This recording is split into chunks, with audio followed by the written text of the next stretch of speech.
वंदे पुरुषोत्तम दिव्य दर्शन। श्री वैकुंठ प्रसाद सिन्हा दीक्षा लेने के कुछ दिनों बाद से ही देवघर में श्री ठाकुर के नियत कर्मी के रूप में रहने लगे। उनकी पत्नी सुशीला देवी शिव मंत्र का जप करती थीं और नित्य बैद्यनाथ धाम में पूजा करने जाती थीं। सुशीला माँ का नित्य बैद्यनाथ धाम मंदिर पूजा करने जाना वैकुंठदा को पसंद नहीं था। सुशीला माँ को कई बार मंदिर में शिवलिंग पर जल चढ़ाते वक्त श्री ठाकुर का दिव्य दर्शन भी हुआ था। इसीलिए वैकुंठदा चाहते थे कि उनकी पत्नी श्री ठाकुर के पूजा में ही संलग्न रहें। यह बात जब श्री ठाकुर को पता चला कि वे वैकुंठदा से, तब बोले कि वह जैसा चाहती है उसे करने दो। यह सिलसिला बहुत दिनों तक चलता रहा। सन 1952 की घटना है। शिवरात्रि का दिन था। श्री ठाकुर दुमका के मुखर्जी पार्क में अन्य कई और लोगों के साथ अवस्थान कर रहे थे। उनमें सुशीला माँ और दिल्ली की शांति देवी भी थीं। शांति देवी शिवरात्रि के अवसर पर देवघर बैद्यनाथ धाम में जल चढ़ाना चाहती थी। यह बात रात में सुशीला माँ को बतलाई। सुशीला माँ बोली, यदि श्री ठाकुर अनुमति देंगे तब मैं जाऊंगी।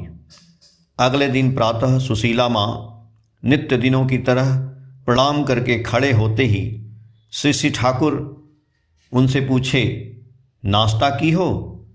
सुशीला माँ हाथ जोड़कर बोली, आज शिवरात्रि है।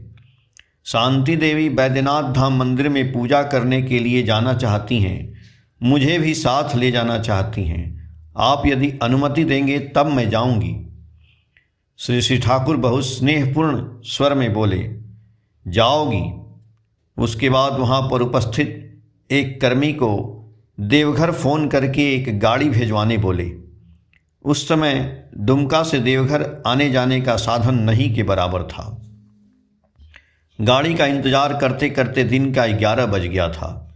देवघर से गाड़ी सुबह ही चल चुकी थी, लेकिन किसी कारणवश दुमका पहुंची नहीं थी। श्री ठाकुर बहुत चिंतित हो रहे थे कि अभी तक दोनों कुछ खाई नहीं हैं। श्री ठाकुर का स्नान और भोग का समय हो रहा था। शांति देवी और सुशीला माँ श्री ठाकुर के सामने ही खड़ी थी। श्री ठाकुर पूछे, यहाँ शिव पूजा नहीं होता है? शांति देवी बोली, यहाँ तो बैद्यनाथ धाम मंदिर नहीं है।